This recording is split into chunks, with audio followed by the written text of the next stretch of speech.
Well, you can open your Bibles to Genesis chapter 37, just in the interest of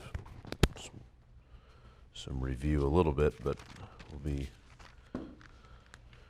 trying to get through to the end of 47 today.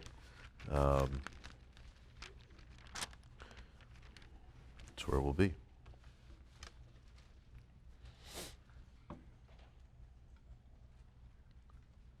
All set? All right. Why don't we pray?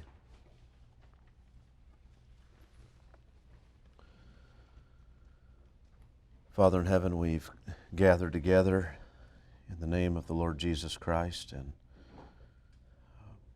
it is our intention at this time of the meeting to focus directly here on your word. We ask you to help us to become a people of the book. Make the meaning plain and clear. Pray that it land upon us as it ought. We would receive it, and that this living word would bear fruit for eternity, result in glory and honor to the Lord Jesus Christ. Amen. Well, today we finish our two-part review of the generations of Jacob, considering the outcome of his having returned to Bethel to worship God. He was provided for and carried through all his many trials and safely brought back to the place that he had vowed to God, "If you bring me safely back to this place, you will be my God and I will worship you." Having returned there, God himself also met with Jacob at that place again and reissued his commitment and his promises to Jacob, reminding him of his name change and the purposes of God for him and his family. The substance of those promises were not just something said to Jacob, but had also been uttered to several generations of his family prior to him, and were built upon even earlier promises God had made to bring great good back into the world after the world being plunged into the awful consequences of sin. These promises are piling up, and they've been made in a fresh way here to Jacob, that through him and his family, these things would come to the world. And so Moses then takes off from that scene at the end of chapter 35 to move the story of God's promises further through history.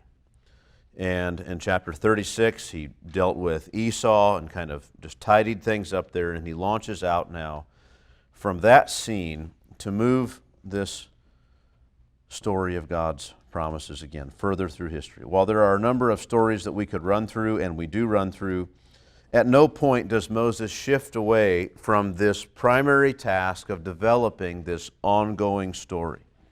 The story of God fulfilling his purposes and his promises to humanity through these descendants of Abraham. They do not deserve to be the ones that God uses for this, but no family does deserve it. However, with God patiently working in their midst, in time, some of them become the sort of people of whom the world is not worthy. In order to move the story forward, God completes in this section several of his objectives at this period of history. The main objective is this formation of a people, and they need to have certain characteristics. They will become united as a family, as unlikely as it seems at the beginning. They will be growing in number, they will be led by those who know God, and they will be a people who are actively involved in passing that knowledge on, that knowledge about God, on to their successive generations. Those are the things those are his objectives for this period of history, those things he accomplishes and completes in this portion. So having set up the great purpose of this section, again, this is our second and last week of reviewing this material for this portion and of God's work within it. So let's just rehearse the main points from last week so I want us to pick up the remaining chapters of this portion with our minds oriented in the right direction, kind of with a full head of steam, understanding all of this. And so without really reading much text at all, I want to work our way through the material by way of review in terms of 37, 38, 39, chapter 40, those chapters. So let me just remind you of the things we see. Again, from this point of beginning to consider how God might fulfill His promise, Moses leads us straightway by laying out the obstacles to God's work. We find in the first 11 verses of chapter 37 that the family of promise is terribly at odds with one another. The family is marked, we already know, by blood guilt and vengefulness among the boys, among the sons, these young men. One son is loved and favored more than all the others, but also only one son is trustworthy and obedient to his father, which on the one hand is awful in terms of lack of character among Jacob's sons. This man who received all the promise has got 12 sons, and at least 10 of them are basically useless and don't obey their father and fulfill his wishes at all, even when employed by him, working for him in the fields. But it's even worse in that it makes it almost impossible to pass down any sort of vision for the family for all of your descendants if none of them are obedient and compliant with your basic wishes about even simple earthly things. How can you entrust them with heavenly realities? And this is a tragic problem. Moreover, God Himself favors, in terms of the family being at odds with one another, God Himself favors that same obedient son with dreams of future exaltation among his brothers and parents, which wouldn't be so bad except he's almost the youngest among them. And that sort of thing just isn't done. And so the future communicated for him by God seems very unlikely. It further incites the anger of his brothers. It's so socially unacceptable, so unlikely, so uncommon that it even draws a rebuke from his father Jacob, who loves him and who would like nothing more than to see him have a prominent place among his brothers, who himself has been doing all he can to give him a place of prominence, himself doesn't think that it's at all possible that that prominent position could actually result in his brothers bowing down to him. That would never happen. It couldn't go that far. And surely his father would not bow as well, and the matriarchs of the family. But the brothers are then at this point worked up into a fever pitch of hatred for their youngest brother Joseph. But there's this hint of what will come.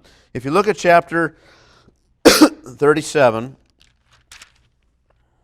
verse 11, and his brothers were jealous of him, but his father kept the saying in mind. There's this hint, a reminder of the remarkable ways that God fulfills His promises in His world.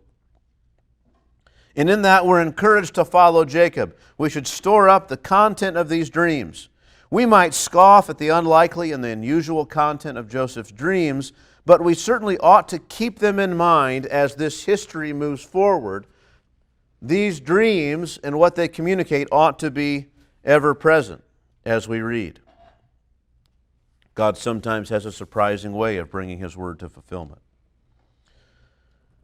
The brothers, however, from a starting place of being evil, violent men, add to their lives such hatred that they could not greet him peacefully because of their hatred. Then twice more we read about that hatred being further increased, and finally we read that there was great jealousy.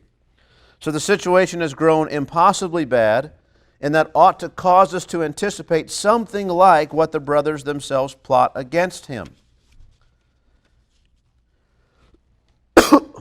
Next, we read about, further in that chapter, we read about the sons of Jacob serving their father with foolish risk and irresponsible service. They take his flocks out to Shechem. They put themselves and their flock at great risk because Shechem was a place where they had slaughtered the city, and all the locals there, the neighbors, would have sought revenge, would have hated them for this. God had, though, put a special fear, you remember, supernaturally, into their hearts so that they did not attack the people of Jacob and all that were with him. But these sons of Jacob returned then to Shechem with the flocks. It's amazing. By returning to Shechem, they put themselves and the flocks at great risk. What is more, by going there, they might be seeking to take advantage of the fear among the locals, while outside their father's watchful eye. He wouldn't want them to do some of these things maybe, but they're going to go and do them. Press their advantage. Far from being a channel of God's blessing, they seem more akin to the devil who comes only to steal, kill, and destroy. Joseph, however, is trusted by his father to go check on them. We see in him an example of model character. He's courageous. This journey would have been fraught with danger. A 50-mile journey, he leaves out on his own to go find his brothers and see if they are okay, or if they themselves have been attacked or something's gone awry. He's obedient. Despite the danger, he's willing to do his part and obey his father. We see that he's faithful. He goes the 50 miles. He doesn't see his brothers. He did part of what his father asked him to do, but he is faithful to finish it out. He continues to press on further, like another 15 or so miles, onto another town called Dothan, and find out all that he can. He was going to keep going on this mission until all that his father had asked him to do is done perfectly according to the Father's will. He's all that a son should be for his father. There seems to be one among the sons of Jacob who seems to have the needed character to pass on the blessing. But this one is in grave risk, and we find that risk realized here. His brothers see him. He comes, he sees his brothers while he's still a long way off. They plot against him. They have 4 parts to their plot. First, they would kill him. These 4 parts are important because it changes as time goes on. First, they will kill him. Second, they will throw him into one of the pits from which he could not escape even if he were alive, and no one would find him. Third, they would lie about his fate to whoever they needed to. And fourth, they would then see what becomes of his dreams. Now, as a plot, it's full of evil things, but it seems fairly foolproof. We'll kill him. Well, if he's dead, that's good. And then we'll throw him into this pit. Nobody could get out of there, and no one will ever find him. Third, we'll lie as a group. We will band together and share in this lie. We tell everyone who needs to know, and we will never change. And then last, we'll see what becomes of these dreams. Then we'll know what happens. That's the plot. But Reuben has another idea, further plot. Well, let's not kill him. Let's get rid of point 1. Let's not kill him, but just throw him in there and leave him for dead. The appeal this change to their plans has is that it keeps them from directly shedding his blood. It's not as bad. The risk to them is that it does not involve step 1 of their plan. Step 1 was to make sure he's dead, and they're not going to do that. So, just when you think, oh, maybe Reuben is working for God here, you realize that's not exactly the case, because the scheme that Reuben has is to part ways from his brothers, wait until they leave the area, then come back, rescue Joseph, return him to Jacob as the lone hero and the lone faithful son among all the rest of Jacob's sons. And perhaps that might put him back in the good graces of his father and restore to him the birthright that he had lost. Now, no one else knows about his schemes except for him. But they like this appeal. They like the appeal of it. It's worth the risk that they don't make sure he's dead, because after all, who could get out of there? So he's as good as dead. So they agree and they throw him into the pit. And then Judah has another plan. He's got a further change. They sit down to eat, and Judah has this other idea. They see a caravan of traders heading down to Egypt, and he realizes they could make some money out of this deal. Rather than leaving him for dead in the pit, they could leave him for dead with these traders, sold as a slave, sent to Egypt, and they could enrich themselves in the process. And so they do it. They sell him to slavery and lie to everyone at camp about it, especially their father. Their father then mourns for Joseph, and they unsuccessfully attempt to move him on from that loss. Joseph himself, though, is sold into slavery, but his life is preserved. Now think about their plan versus what happened. Their plan, step 1, to kill him. Well, they let him live. Step 2, throw him into a pit where he can never get out. Well, they get him out of there themselves. They pull him out. What the heck? Now they pull him out of the pit to sell him to these traders going to Egypt and make money. Then they say, well, we'll lie about his fate and cover it up and we'll be able to move on from that. Well, they do lie about his fate, but instead Jacob just won't let it go and he spends the rest of his days in mourning. And then they say, well, we'll see what becomes of his dreams. They're going to die with him. Well, he didn't die. Those dreams are possibly thwarted, but we don't know. It's amazing. And so I hope you can see that you should be set up already at this to see what Jacob, or what Joseph himself says later. What you meant for evil, God meant for good. All of them were agreed, let's kill him. And then one of them had a more wicked idea, how he could turn this murder into personal profit by rescuing him. And so he's got an idea. He's going to double cross all of his brothers in their murderous schemes, and he's going to come out ahead. And of course, that doesn't work. But it does work for the good of Joseph, for his good. And then the other one says, let's make some money. And they just think they're just further wicked in this. And their wickedness shows out all the more. And what do? They do that, and that works also to preserve his life. And now he's down in Egypt. He's away from them all. These guys that want to kill him, suddenly he's not living with people who want him dead. As bad as it might be, his life's preserved. And he can get away from all that. It's amazing. Like what they meant for evil, God meant for good. It's already happening. He's turning the wicked have a plan, but they can't get out of their own way. And because they can't, they just run to evil. God just predictably uses it to turn the whole situation like he wants it instead. So then we read in chapter 38 about Judah and Tamar. And if you could imagine if you were watching a movie, it would be something like this, the way that Moses writes this. You see these boys, you see the scene, and all this happens at a certain time, and then they all part ways because of this event that happened. And then he looks at Judah, and you see these things happen for Judah, and he leaves, he marries this woman, or he meets this man, and then he marries this woman, and what does he do? He has 3 children. We see them. Don't allow the quick, short chapter to minimize the time and compress it for you. The boys grow up, 3 of them. They marry. The first one marries. He's killed by God for his wickedness. That wife is given to another son. He's killed by God for his wickedness. Then that wife is told, go back and live with your own family. I'm not going to take care of you anymore. I should, but I won't. Go there and just wait a couple more years. And when this last one's ready, I'll give him to you. And that doesn't happen either. His wife dies. Judah's wife dies. He's a widower now. He goes through a period of mourning. He's ended his period of mourning. He goes, he's well off as a businessman. He's got people that work for him. He's going to go as the owner of all these sheep and things. He's going to go with the men that work for him and be there when they shear the sheep at this Canaanite religious festival. All these things are happening while there. This woman who he's wronged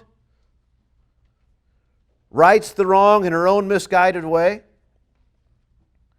becomes pregnant, has children. All of that happens. 22 years. Judah is repentant. Right? All these things. We see so there's 22 years of time. Don't let that long march of time be missed on you, or be missed by you. It would have been hard to describe a more thorough turning away from the Lord than Judah had committed. He despised everything of God he learned in his youth. He happily made a buck by stealing his brother's life away from him. He made a life of lying and faithlessness towards his father, had a falling out with his other siblings and left them, not only with his heart, but with his feet. He found a pagan friend in an area town and yoked himself with that man for decades. He married a pagan woman, had a family, and adopted as custom the false religious rituals and festivals of the Canaanites.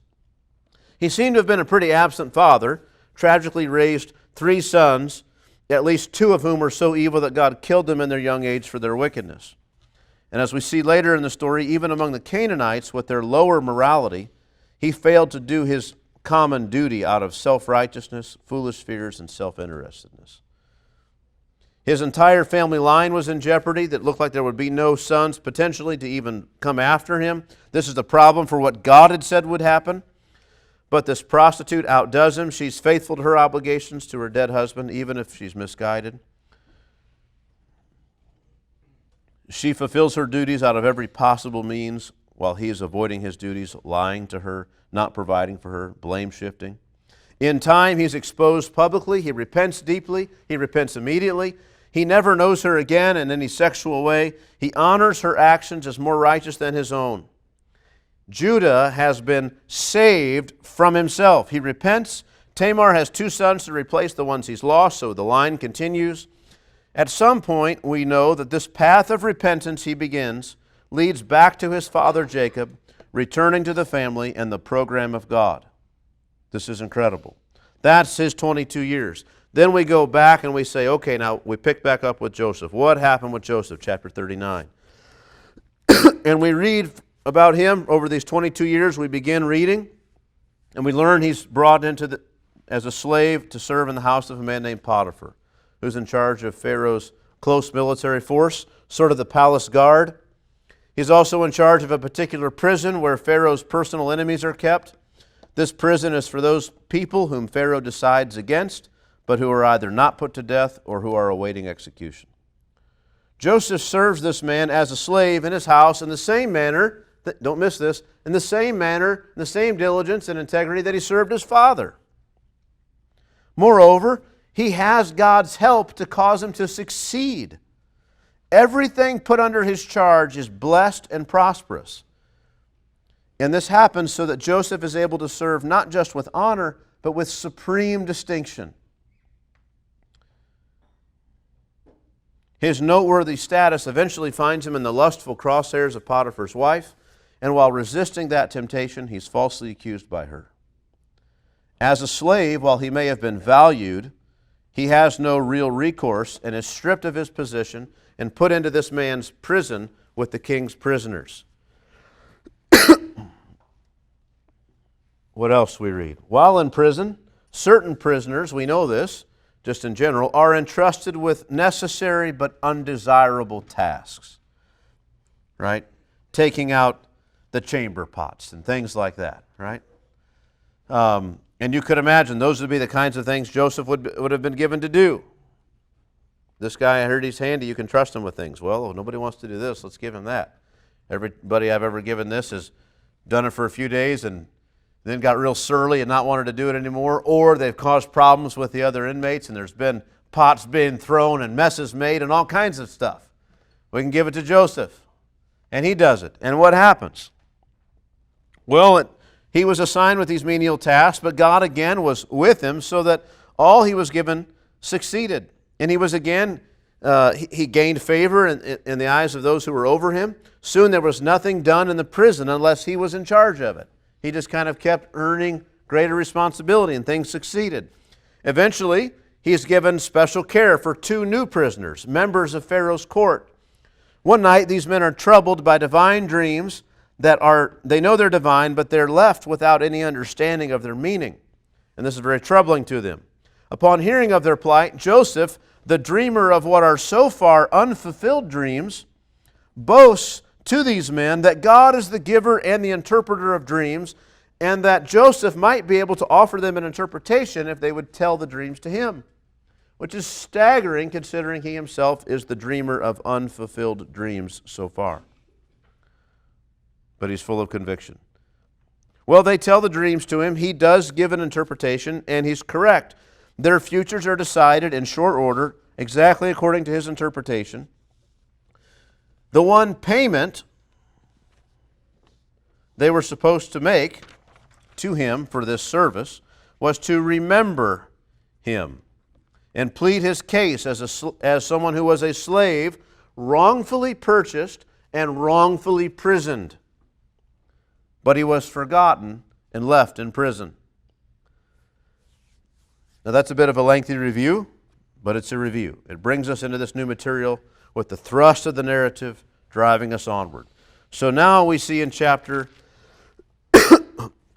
41, after 2 whole years. Pharaoh dreamed that he was standing by the Nile, right? He has this dream.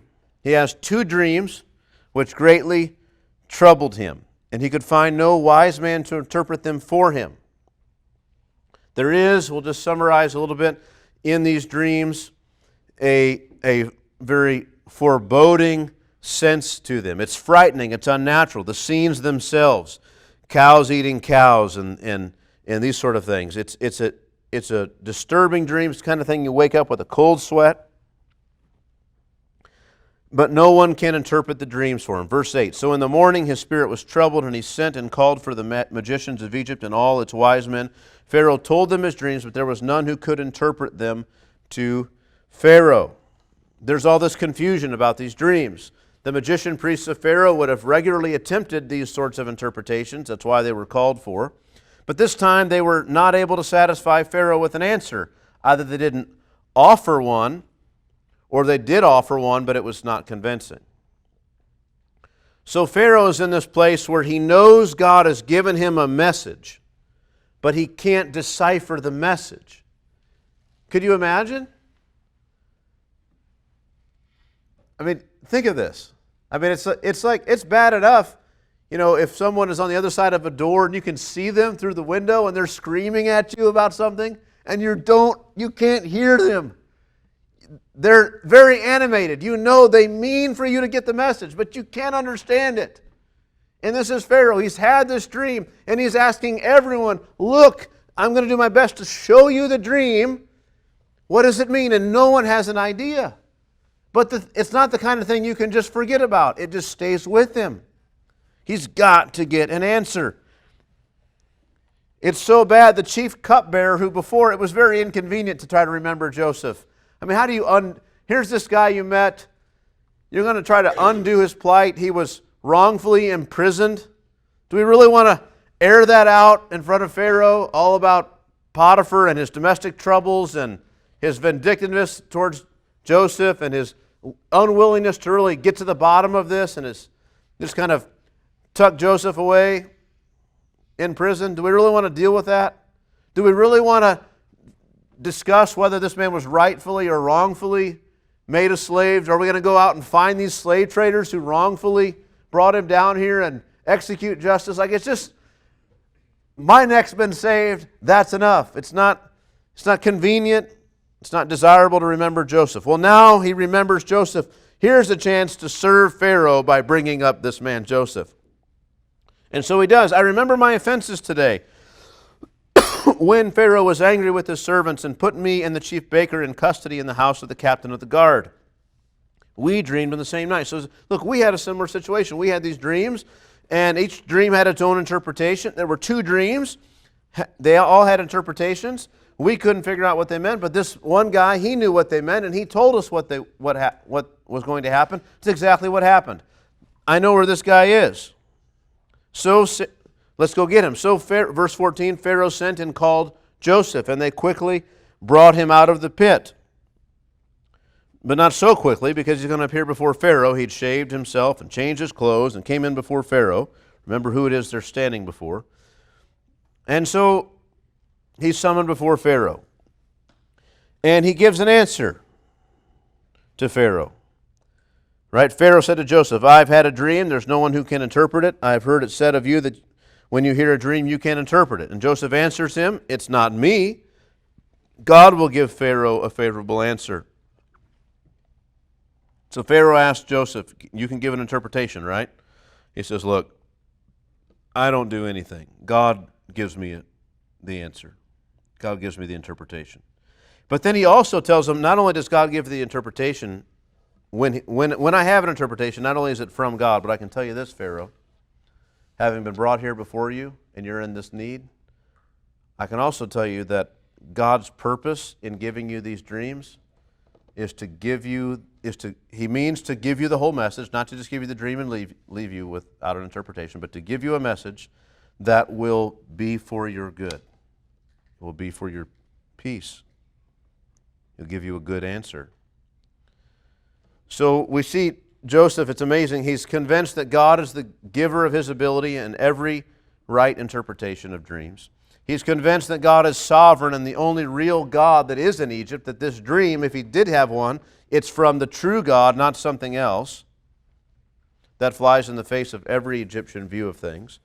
And third, he's convinced that God means to bless the Egyptians through him. He doesn't know how in the long run, but he's convinced that God is not finished with him, that he's there, he's been brought before Pharaoh to bless Pharaoh. Joseph has seen a pattern develop in his life. God has patiently moved in his life in such a way as to bring prosperity to everyone he serves. Why should Pharaoh be any different? Just as with his father, just as with Potiphar, just as with the jailer, just as with the cupbearer, so now also with Pharaoh and then all of Egypt. Why not? Surely in his mind is partly the conviction that God means to bless the world through his family. And that fourth conviction means surely he's convinced that his own dreams will come to pass. And so Joseph uses this opportunity to speak of God and offer his services through God to Pharaoh. In doing this, he's a remarkable witness to God. Pharaoh loses all power to manipulate and control anything, and is completely at the mercy of God. Pharaoh has to submit to that. This Pharaoh does. And a later Pharaoh will not, but this one does.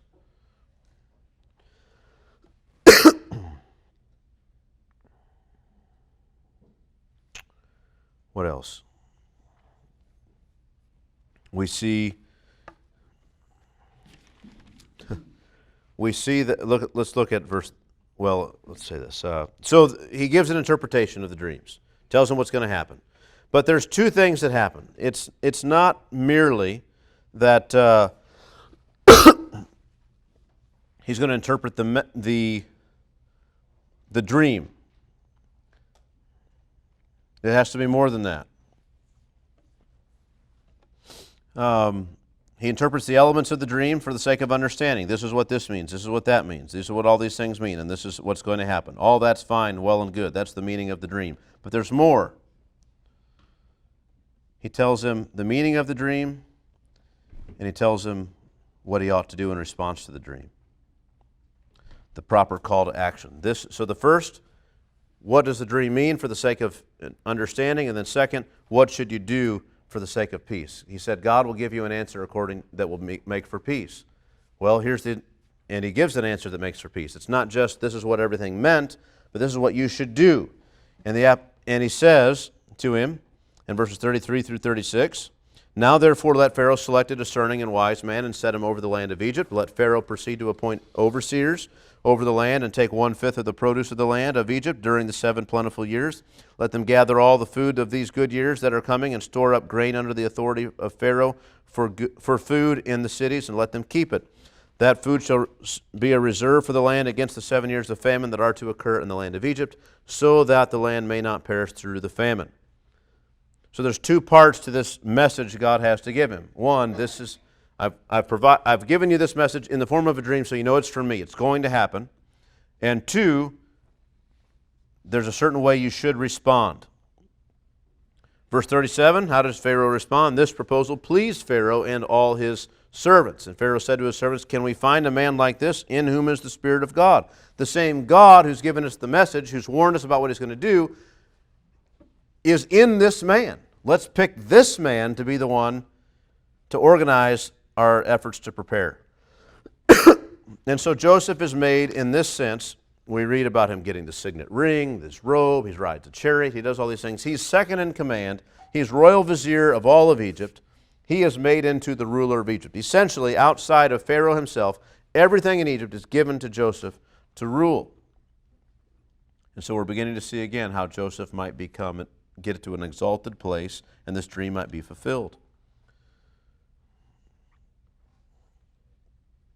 Well, what happens next? Chapter 42. We read about 3 successive visits of Joseph's family to Egypt. And it's those 3 things which we'll conclude at the end of chapter 47 today. So they make 3 visits. In the first visit, they come to Egypt. And Joseph sees them. When Jacob learned that there was grain for sale in Egypt, he said to his sons, so Jacob says, look, why are you guys standing here looking at each other? Get on down there. Go down to Egypt, buy grain for us that we can live and not die. So he sends 10 of his brothers down there. He doesn't send Benjamin because he's feared that something would happen to him.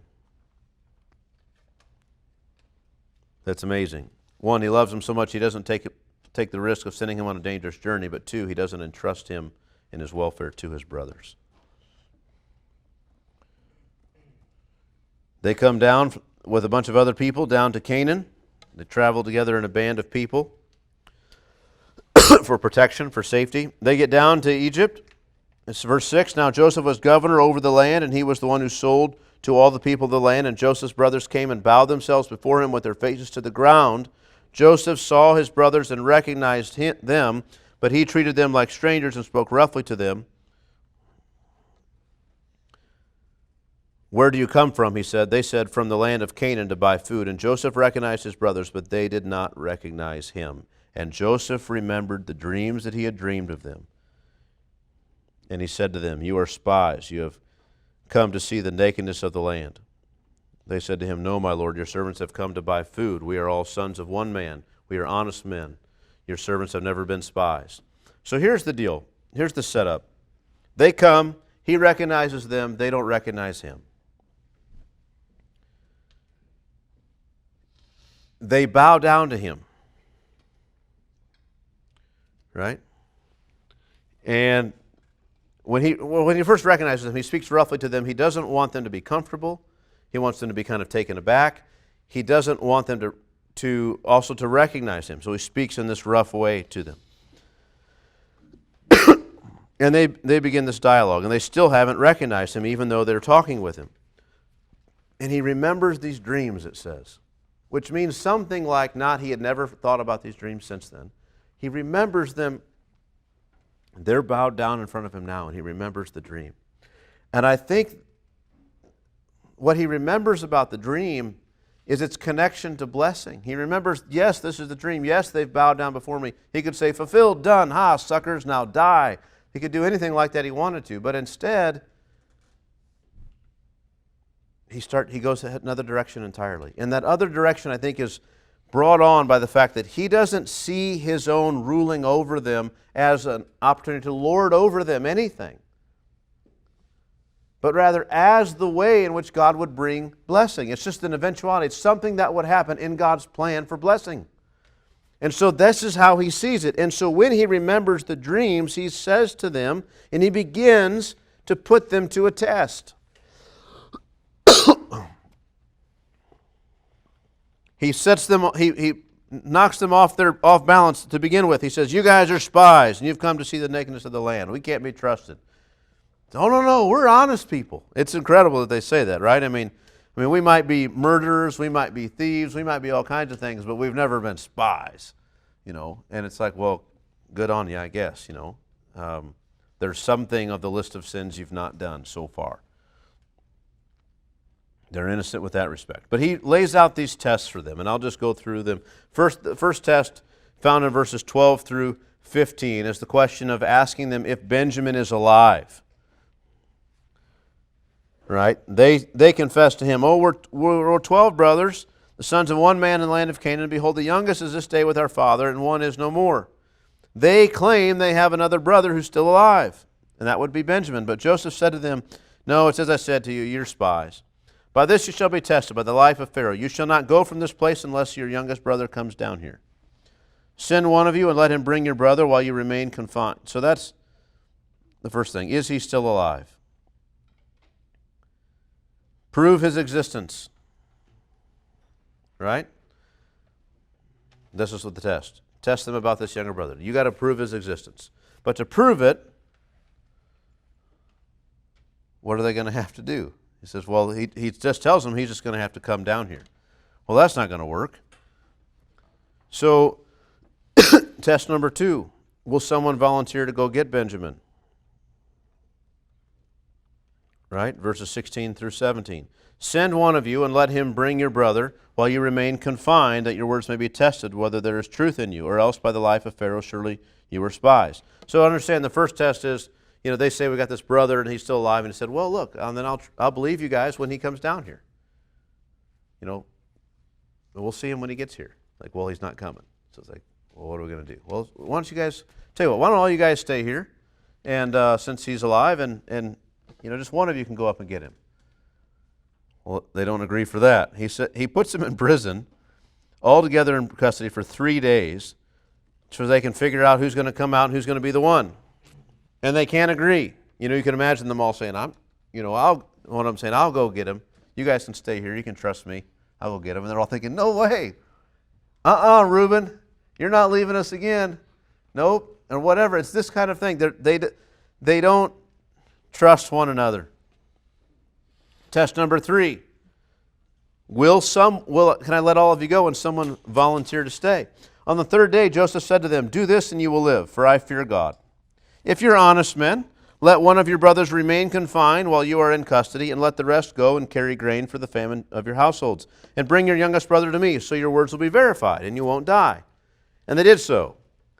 So they agreed, okay, that seems like a good idea. Then they said to one another, in truth, we are guilty concerning our brother, in that we saw the distress of his soul when he begged us, and we did not listen. That is why this distress has come upon us. And Reuben answered them, did I not tell you to not sin against the boy? But you did not listen. So now there comes a reckoning for his blood. They did not know that Joseph understood them, for there was an interpreter between them. Then he turned away from them and wept, and he returned to them and spoke to them. And he took Simeon from them and bound him before their eyes. So now they come. They agree this seems like a good idea, and they're talking about it. They're all distressed. They haven't decided who will stay. But the fact that someone must stay and the way they're being treated, it's so out of the ordinary, they themselves make the connection. Now look, these are men who are not without sin in many respects. Why didn't they make the connection to Shechem? It is because of the wickedness we did upon the inhabitants of Shechem that this blood guilt that this reckoning for blood has come upon us. They didn't make that connection. They made the connection specifically to what they did to Joseph. It was like the worst of their sins, that kind of a betrayal. They said, it's because of this. So this is the thing that's on their mind. It's on their mind because they sold him to Egypt. And now the next time they all go that direction, it's this time. This is the next time. You can't imagine no one had a conversation about, you don't suppose we might run into Joseph, do you? No, there's no way of it. The way they treat slaves down there, there's no way he's still alive. We're not going to see him. It'll never happen. And there had to have been some conversation, something happened, or at least a foreboding sense upon the men that as step by step they got closer to Egypt, and they couldn't help but remember the things that had happened.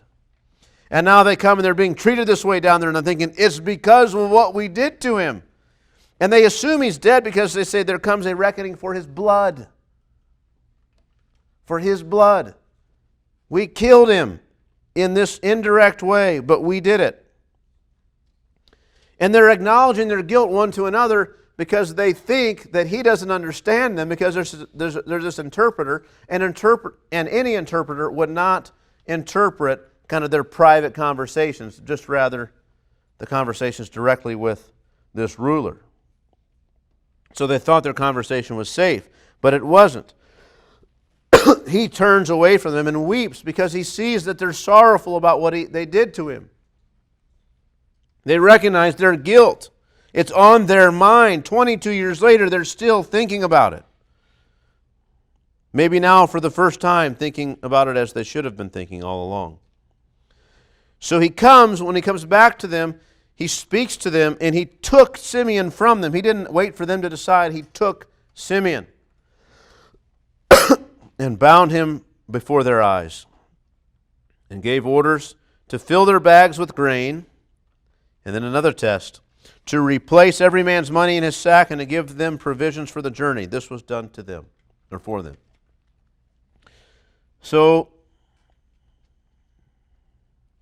this is the next test. Will someone come back? Or so he prepares this test, which will come out later. But this test is, now that they leave, will someone come back for Simeon? Will they come back, or will they not?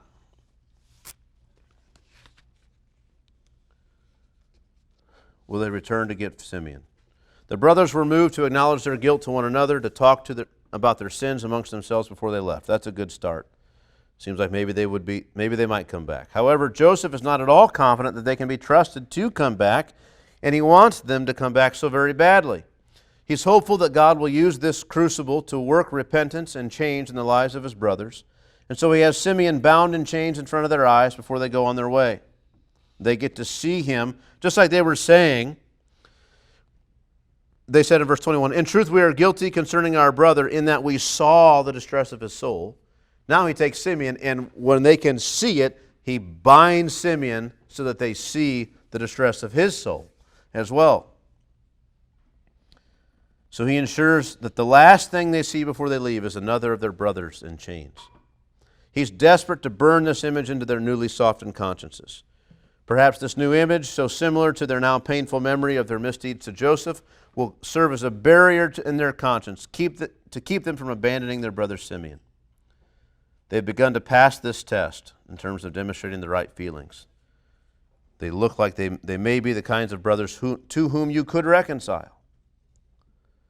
But before they left, again, Joseph put their money back in their sacks. They wouldn't be able to escape this one. This was a fifth test. How would they respond to the money in their sacks? It would make it appear that they had somehow bartered their brother away for the grain and didn't have to use any money. So what sort of men are they going to be in response to the fires of this crucible? Moreover, it wouldn't be Joseph who was watching, it would be themselves, and it would be their father Jacob. Fifth test, how would they respond? Well, off they go. Verse 35, they get back home. As they emptied their sacks, behold, every man's bundle of money was in his sack, and when they and their father saw the bundles of money, they were afraid. Of course they were afraid. And Jacob, their father, said to him, "You have bereaved me of my children. Joseph is no more, and Simeon is no more. And now you would take Benjamin," right? They got there and said, "Look, this guy said we've got to bring Benjamin back to get Simeon." And he looks at them and sees the money and thinks, "No, you've sold him. You've bereaved. It was your fault that Joseph died. It's your fault that I've lost Simeon, and now you're trying to talk me into Benjamin. It'll never happen." Verse 38, he said, "My son shall not go down with you." And this was these last couple, there were 7 tests. The last of the 2 tests, we've been through 5 of them. Number 1, would they be able to earn the trust of Jacob to entrust them to come back and get Simeon? And then 2, would they be able to earn the trust of Benjamin to willingly go with them? And those tests are kind of still out in front of them. And what we see is things get bad enough. Chapter 43, now the famine was severe in the land, and when they had eaten the grain that they had brought from Egypt, their father said to them, "Go again, buy us a little food." But Judah said to him, "Look, he told us we can't go down there unless we got our brother Benjamin." And so it's this controversy. Are they going to bring Benjamin now? Has the family gotten to a place where Jacob will trust them to go down with Benjamin? Well, they haven't. And Jacob won't do it. He's not willing to send Benjamin. And so what happens? Reuben tries to convince him. "Well, I'll tell you what, if I don't bring him back, you can kill my kids." And it's like, that's not what... Jacob isn't out for revenge. He's for sorrow, not anger. That doesn't even make sense. So that's just rejected out of hand. And then Judah says, "Look, let me bear responsibility for the boy. If he doesn't come back, I'll bear responsibility for it all my days." What else could he say? He offers to bear the guilt. And so it is. He's the next in line to maybe receive anything from his father. He was the next oldest. And so he puts it all on the line. Well, in his desperation, Jacob agrees lets the men go down. And so they meet up. They come back down to Egypt. They have a plan, right?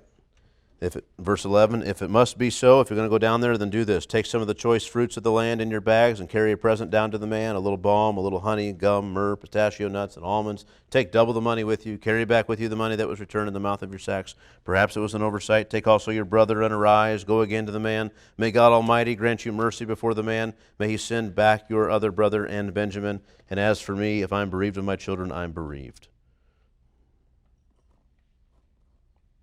It's amazing. Well, they get down there.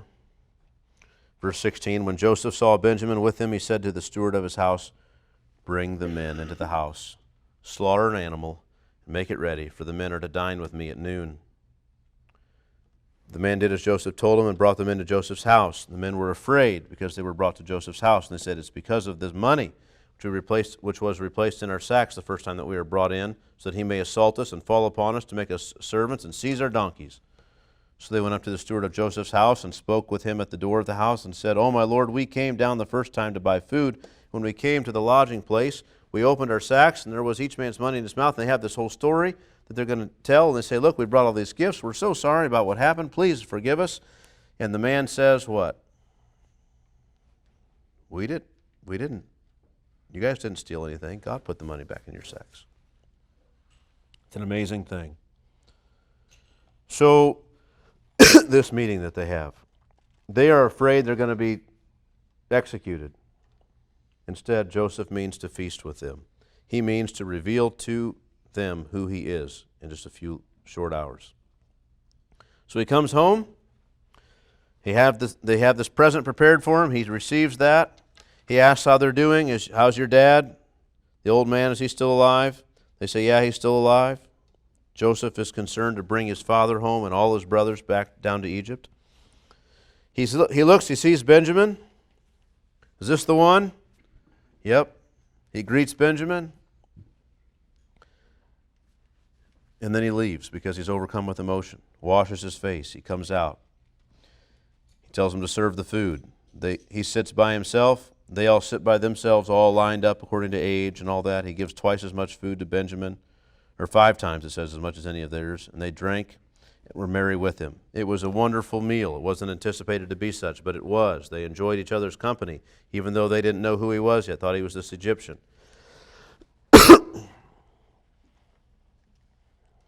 He still sends them out, right? At the end of this time, commanded the steward of the house, fill the men's sacks with food as much as they can carry, and put each man's money in the mouth of a sack, and put my cup in the silver cup in the mouth of the sack of the youngest with his money for the grain. And he did as Joseph told him. Joseph's got one more test, right? So he sends the men off, and they think everything's great. The guy embraced us. He accepted us. He didn't call us spies. He let us go. He treated us well. We get to go on our way. This is wonderful. But into Benjamin's sack, he puts his own silver cup, secretly. Okay, then the next day when they leave, when it's still early in the morning, he tells the servants, go get that cup and accuse the men of what they've done, or of stealing from me. So they do that. And the boys foolishly, put themselves at risk by trying to say how innocent they are. They say, whichever of your servants is found with it shall die, and we also will be my Lord's servants. They volunteer this. We're so innocent, we didn't do anything. Look, if you find us guilty, you can kill whoever is the guilty party, and the rest of us will be your slaves. And Joseph's servant doesn't agree to that. He says, look, whoever is the guilty party, that's the one who'll become a slave, or who will suffer for it. The rest of you will go back free. It's found in Benjamin's clothes. Now, what's their affinity for Benjamin? Really none. Benjamin is Joseph's brother. He's the youngest son of the favored mother. They have no care for him, no desire for him at all. At least they didn't used to. They cared for him less than they cared for Joseph. But they've got to the place now where if Benjamin himself is going to be left, that's not agreeable to them. They're not willing to leave him. And so they all come back. They're free to go, but they all come back. They come back to plead with Joseph, not knowing it's Joseph, with this ruler of Egypt, to let them go back. that they might all come back together as a family. It's important to them that they stay together and to return to their father. So Joseph makes no bones about it. He's not going to allow that to happen. When Judah and his brothers came to Joseph's house, he was still there.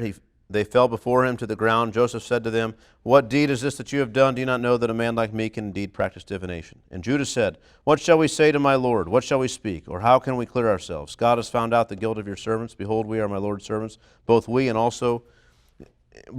he also in whose hand the cup has been found." But what did Joseph say? "Far be it from me that I should do so. Only the man in whose hand the cup was found shall be my servant. But as for you, go up in peace to your father." Go on, you guys. He says, "You guys leave him." But Judah went up to him and said, "O my lord, please let your servant speak a word in my lord's ears, and let not your anger burn against your servant, for you're like Pharaoh himself." And he says, look, relates to him the story. "Look, you asked about my dad. We told you about our father. And we told you that there were all these sons, and that one of them died, and that there was just one. He had a brother who was left, and that was the only other son of that mother. This is his favorite. If we leave now, it's going to kill our dad without Benjamin, if we leave without Benjamin. And so out of love for my dad, I'm telling you, take me instead of Benjamin. Let him, even if he's guilty, let him go. I'll suffer in his place. I'll give my life for his life, that my father might be joyful and not go down in sorrow to the grave.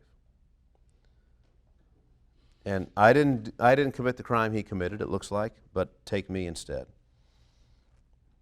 And this is enough.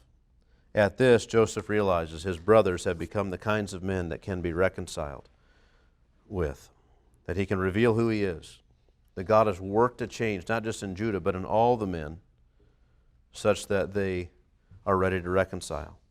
They're ready to be united as a family. They want that. They want to be together. Even those that they wouldn't have particularly cared for before, now they are willing to sacrifice for. It matters to them deeply.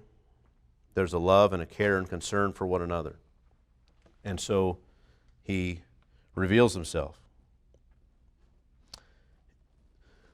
Sends them on their way again, this time in full knowledge of who he is, with horses and chariots and gifts and all the riches of Egypt, to go up and convince his father that Joseph is still alive and they can all come. They've been provided for, and he will continue to look out for them with his position of power he has in Egypt. They receive all that from him. They rejoice with him. They go on their way. They get back. They bring the news. Their father can't hardly believe it. He decides it's worth the risk. He's going to go down. They all come down in chariots and everything else on their way down to Egypt. They arrive, and Pharaoh himself seeks audience with them. He seeks specific audience with Jacob, Joseph's father. And Joseph's father blesses Pharaoh. Chapter 47, verse 7. Then Joseph brought in Jacob his father and stood him before Pharaoh, and Jacob blessed Pharaoh. And Pharaoh said to Jacob, "How many are the days of the years of your life?" And Jacob said to Pharaoh, "The days of the years of my sojournings are 130 years. Few and evil have been the days of the years of my life. They have not attained to the days of the years of my life of my fathers, and the days of their sojournings." And Jacob blessed Pharaoh and went out from the presence of Pharaoh.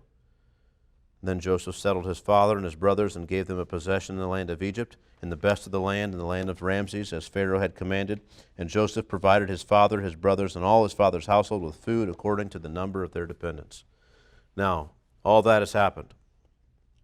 This return now to Egypt, this third and final trip. It's a remarkable journey. It's incredible that Pharaoh himself honors them, that they're given the best of the land, that Pharaoh desires this, that they are given responsibility and stewardship of Pharaoh's flocks. They're basically conscripted by Pharaoh to rule over the livestock. Joseph in charge of all the agriculture, they're in charge of the livestock. It's an amazing thing. They're given the best land, the best charge, the best jobs, everything. All because of Joseph. The rest of the chapter, which we'll just summarize again here, it has to do with this. Now that they're there and they're in the middle of this famine, what happens to the rest of the time while Joseph is ruling during this famine? And what we see happens is it sets us up for later events like in Exodus. But the idea is this. You ought to understand that at the end of Genesis, and I know we have a few chapters left and we will cover next time I consider all this, but the situation politically for the people of Israel in Egypt is that they are esteemed and honored by Pharaoh for their tremendous, noble service they've rendered Egypt. They have saved Egypt through Joseph. As a reward for their tremendous service, they are given the best land, the best jobs, and they live tax-free on Pharaoh's on the king's riches. They're given a portion from Pharaoh. So they eat from out of the abundance of Pharaoh's treasury. They have the best jobs in the land given to them by Pharaoh, suited for them. And they live in the best of Pharaoh's land in terms of agriculture and for livestock and stuff. It's amazing. It's the best of everything. But they have it because they've earned it, and by command of Pharaoh. They didn't seek it for themselves. Pharaoh commanded it to be so.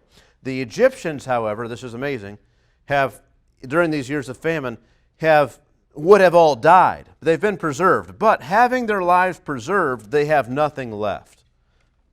Everything has been handed over to Pharaoh. They're as good as servants for Pharaoh. At best, they've become sharecroppers for Pharaoh. That's the best of their lot. Meanwhile, the people of Israel are in charge of everything. It's amazing the way this has worked. The story's not over. There's lots to come. But this is the way it is here. They have been enriched. What they meant for evil, God has meant for good. At the beginning of this story of Joseph, in the middle here where this famine had hit, before they went down and met Joseph, before his brothers met him in Egypt, they were on the brink of starvation in Canaan.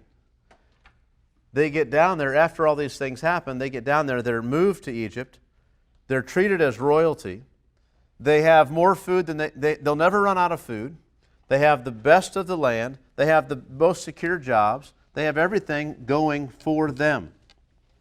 And this is all because of what God chose to do through Joseph. And so I just want to say some applications here, some lessons as we've looked at all this in quick bullet points, and we'll be done with this section when I finish this portion now. So what are these lessons? First of all, we see the terrible and destructive nature of sin. We ought to be gleaning that from all this, the terrible and destructive nature of sin, the way this family was just ripped apart by the sins of these people. And the way that all of this came upon them because of their sin. The family was ripped apart. None of these promises were going to be fulfilled because of sin. We also see the deep and necessary work of repentance and sorrow for sin. We see how deep it was and how long it took to work into the hearts of these men.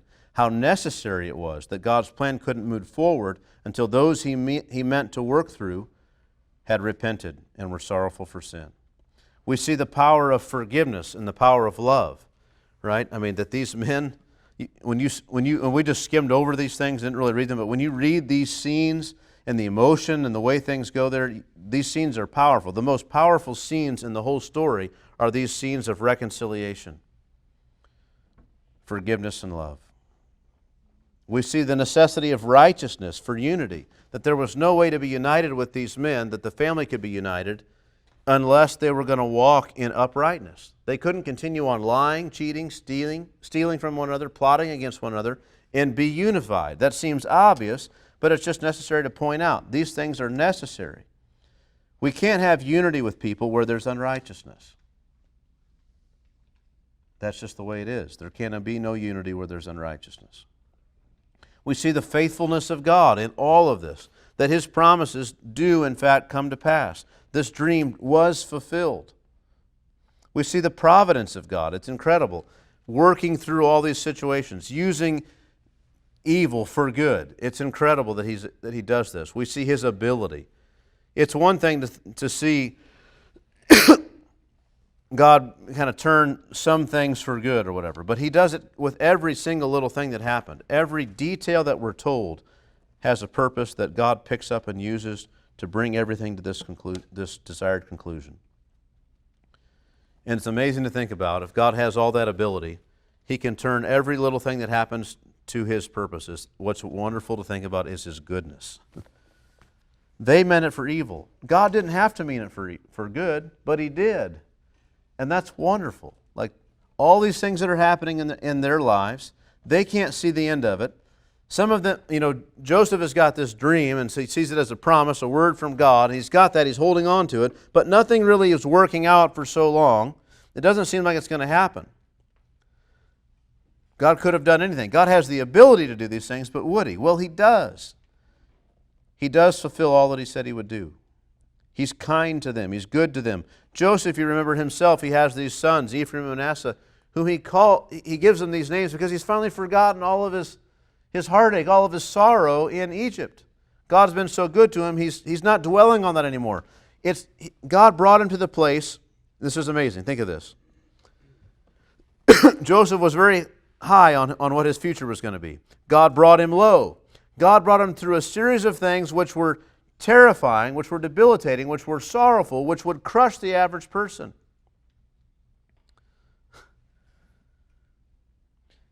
But through all of those terrible things, Joseph not only spent a lot of time sorrowing, but through all these bad things that happened to him, got to the place where in the midst of it, he's praising God for his goodness. It's incredible. You would think that his fortunes would have had to have changed completely, not just partly. His fortunes changed partly, and he's praising God for his goodness, having forgot all the years of sorrow because of how good things are, and yet there's still more hard things to come. Confident of God's goodness in the middle of the road, not just at the end of the road.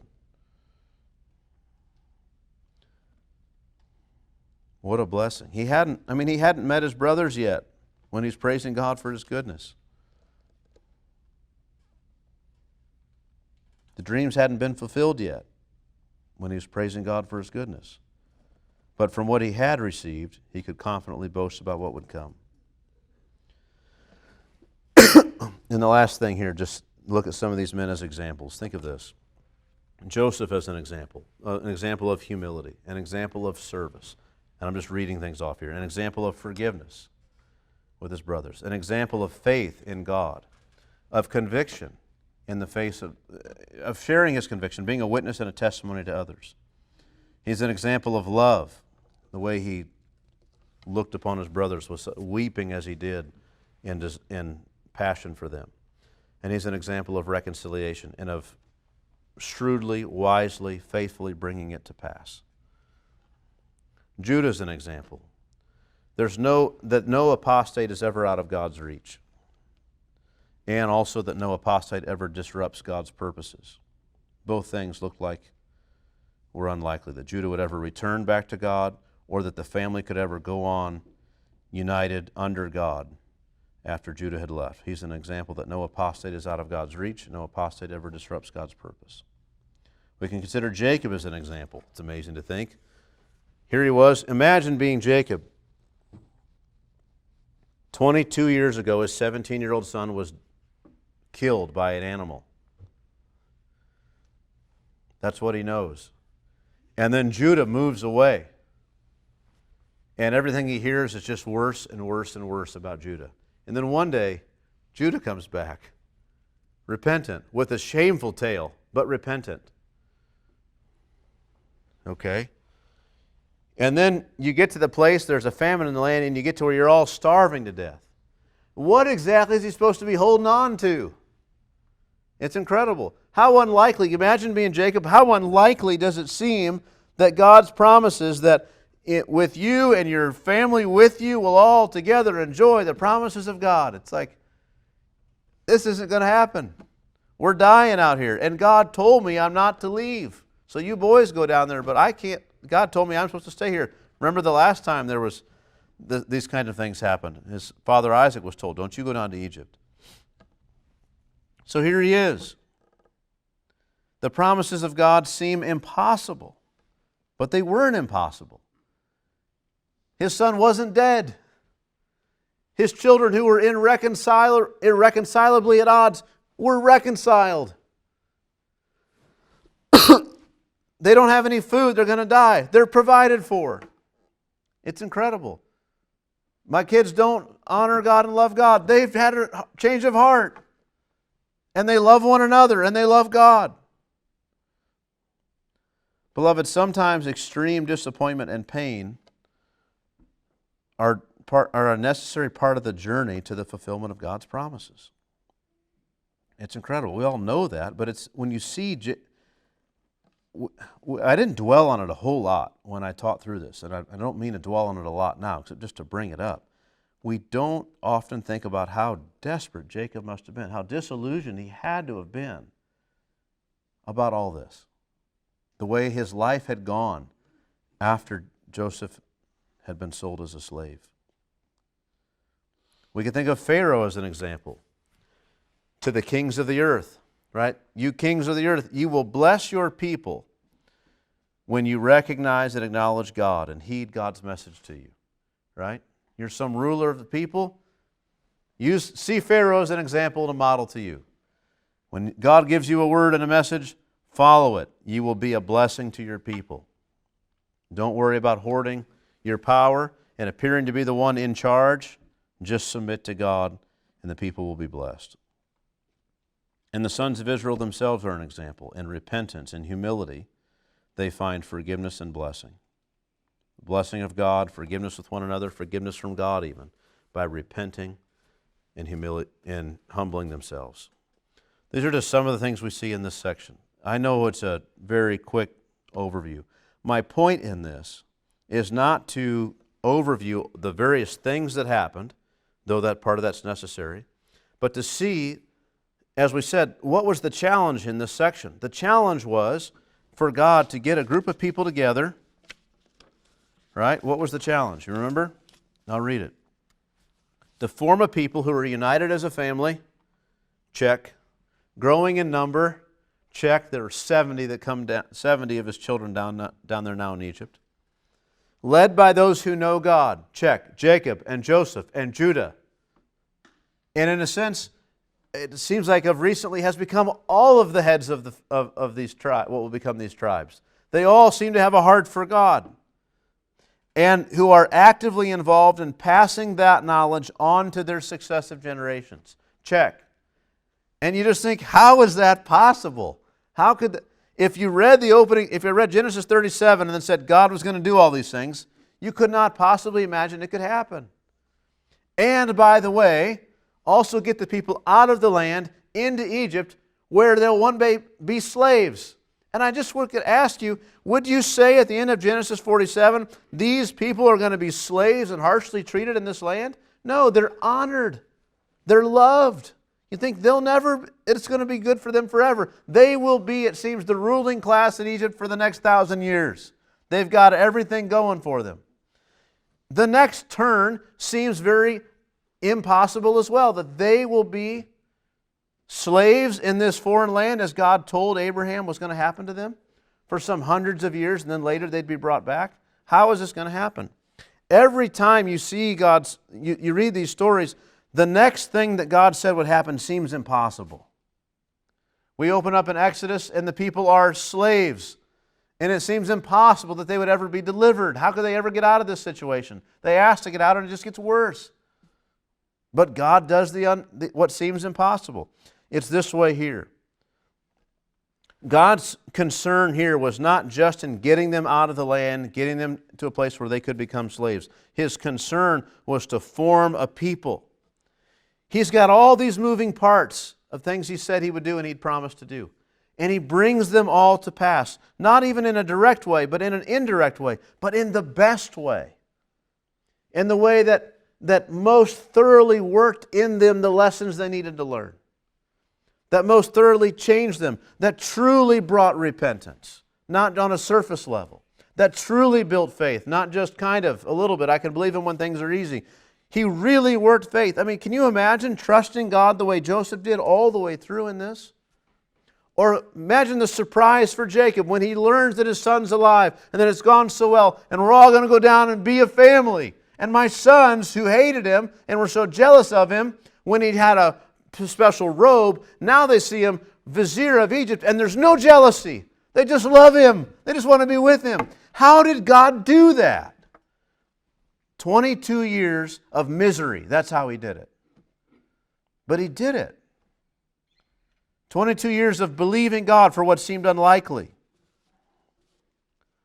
22 years of faithful service from Joseph, in hardship and heartache and slavery and being falsely accused and imprisoned and forgotten and all of that, yes. But God did it. It's amazing. God told Abraham, He promised him, through you and your offspring after you, all the nations of the earth will be blessed.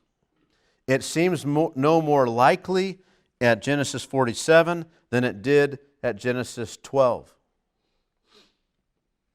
But we perceive it as more likely because we've begun to read the way God does these things.